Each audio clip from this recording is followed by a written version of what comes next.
Bayangkan seperti ini, kalian baru aja selesai nabung dan kalian pengen ngerakit PC impian kalian. Let's say kalian pengen ambil GPU mid-range dari Nvidia yaitu RTX 5060 Ti.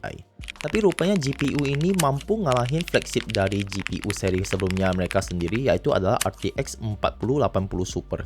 Dan itulah analogi yang terjadi pada GPU yang satu ini. Ini adalah RTX 3060 Ti GDDR6X, GPU seharga 6 jutaan yang pada masanya mampu ngalahin performa dari GPU flagship seri Nvidia sendiri, yaitu RTX 2080 Super yang harganya dulu itu di kisaran 12 hingga 13 jutaan. Dirilis pada akhir tahun 2022, GPU ini adalah versi upgrade dari seri pendahulunya sendiri yaitu adalah RTX 3060 Ti GDDR6 Non-X yang dirilis pada akhir tahun 2020. Keduanya memiliki spesifikasi yang sama-sama dibangun di atas arsitektur Ampere Nvidia, dengan sama-sama memiliki 4864 CUDA cores, 152 TMUS, dan 80 ROPS. Sama-sama juga memiliki kapasitas VRAM sebesar 8GB. Perbedaannya hanya ada di memori bandwidth di mana RTX 3060 Ti memiliki bandwidth sebesar 448GB per second, sementara RTX 3060 Ti GDDR6X ini memiliki bandwidth sebesar 608GB per second. Perbedaan lainnya paling hanya ada di TDP RTX 3060 Ti GDDR6X yang sedikit lebih besar sebesar 10% yaitu 225W. Sementara RTX 3060 Ti itu hanya mengkonsumsi sekitar 200 watt. Terus gimana performa dari GPU yang satu ini di tahun 2025? Apakah masih worth it dibeli mengingat harga pasaran secondnya itu udah cukup affordable berada di kisaran 3 hingga 3,5 jutaan aja? Gua pribadi cukup beruntung bisa dapatin GPU yang satu ini cuman di harga 3 juta pas, dimana gua waktu itu cuman iseng scrolling di Facebook Marketplace dan gua coba nego. Terus rupanya dikasih sama sellernya karena dia udah gak kepake lagi soalnya dia udah upgrade GPU. Beruntungnya lagi, unit ini garansinya juga masih panjang banget, hingga November akhir 2026. Apalagi ini adalah seri Asus TUF Gaming OC, di mana seri ini adalah seri premiumnya Asus baik secara desain, build quality, cooling performance, serta base dan boost clock yang lebih tinggi karena sudah di pre-overclock dari pabrik ketimbang seri Asus dual biasa.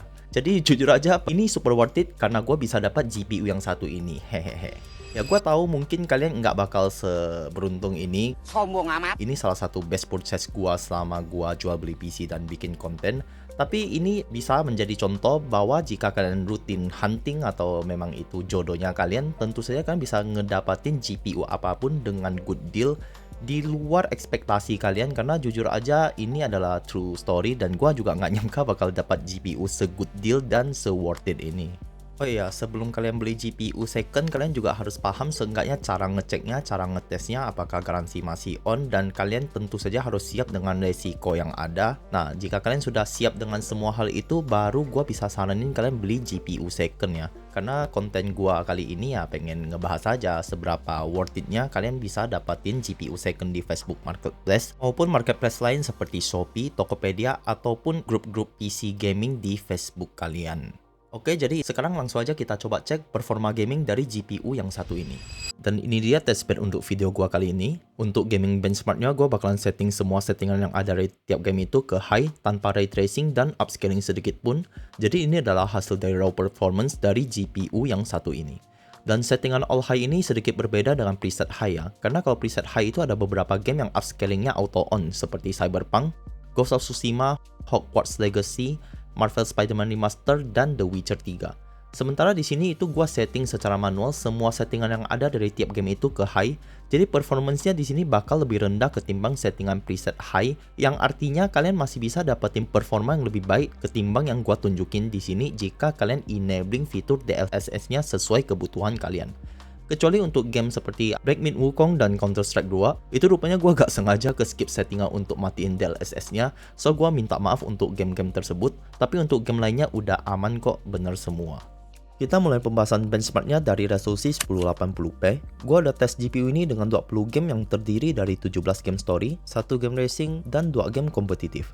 Di 9 game pertama, kita bisa melihat bahwa GPU ini mampu menghasilkan average di 105 fps dengan settingan all high dan preset high, kecuali Black Myth Wukong di mana gua ke skip matiin DLSS-nya yang emang defaultnya auto on. Di sini kita mendapatkan average di 77 fps. GPU ini bahkan bisa tembus hingga 168 fps di Death Stranding tanpa upscaling dengan preset very high. Di Hitman 3 hampir menyentuh 150 fps. Forza Horizon 5 dengan settingan all high dan dengan ray tracing high tembus hingga 130 fps. Di game Cyberpunk dan Ghost of Tsushima bahkan kita hampir menyentuh 100 FPS di 96 dan 98 FPS, God of War di 103 FPS dan Hogwarts Legacy di 73 FPS. Satu-satunya game yang gak menyentuh 60 FPS itu cuma di Avatar Frontiers of Pandora, dimana game ini emang game paling berat di pengetesan gua dan jujur grafiknya emang bagus dan real banget. Tentu yang menjadi kendala terbesar di sini ada di VRAM 8GB yang kita tahu memang mulai tidak cukup bahkan untuk kita main game di resolusi 1080p. Ada dua game di sini yang sangat GPU intensif yaitu Horizon Forbidden West dan Starfield, di mana kita mendapatkan average di 66 dan 61 FPS. Padahal The Last of Us 1 aja yang termasuk game dengan grafik yang sangat berat aja, kita masih bisa mendapatkan 80 FPS. The Witcher 3 dengan settingan all high kita mendapatkan 95 FPS, harusnya bisa tembus di atas 100 FPS kalau kita menggunakan preset high. Sisanya semuanya tembus di atas 100 FPS, di mana Horizon Zero Dawn kita bisa mendapatkan 130 FPS, dua kali lipat dari Horizon Forbidden West. Marvel Spider-Man Remastered, Red Dead Redemption 2, dan Resident Evil 4 kurang lebih di 100 hingga 110 FPS, dan Shadow of the Tomb Raider tembus hingga 161 FPS. Untuk game kompetitif, Counter-Strike 2 dengan preset low dan FSR auto on, kita bisa mendapatkan average di 479 FPS dan di preset high tanpa upscaling kita bisa mendapatkan 260 FPS. Jadi masih aman banget jika kalian menggunakan monitor 240 atau 300 Hz. Dota 2 dengan preset rata kiri di 203 FPS dan dengan preset rata kanan di 166 FPS.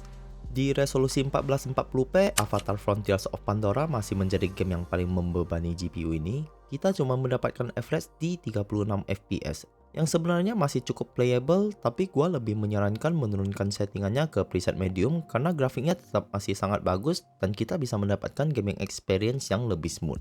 Black Myth Wukong di 62 FPS, Cyberpunk All High di 64 FPS, dan Hogwarts Legacy yang masih sangat nyaman dimainkan di kisaran 60-an FPS.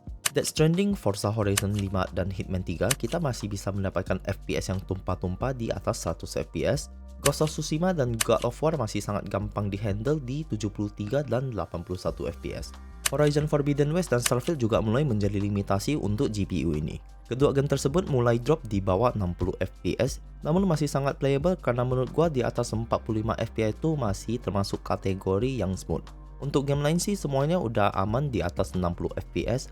Horizon Zero Dawn tetap hampir dua kali lipatnya Forbidden West di 98 FPS, hampir tembus 100 FPS bersamaan dengan Marvel Spider-Man Remastered dan Shadow of Tomb Raider yang tembus hingga 118 FPS. Red Dead Redemption 2 sangat nyaman dimainkan di 89 FPS, Resident Evil 4 di 69 FPS, dan The Last of Us 1 serta The Witcher 3 sama-sama di 61 FPS.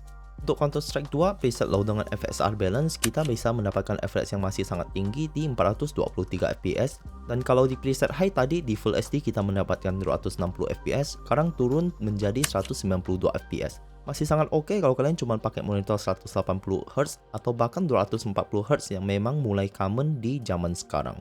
Dota 2 rata kiri kita mendapatkan 185 FPS dan preset rata kanan di 153 FPS. Jadi ini adalah summary dari 18 game yang udah gua tes di luar Counter-Strike 2 dan Dota 2. Bisa dilihat bahwa GPU ini bisa mendapatkan average di 102 FPS di resolusi 1080p dan 78 FPS di resolusi 1440p.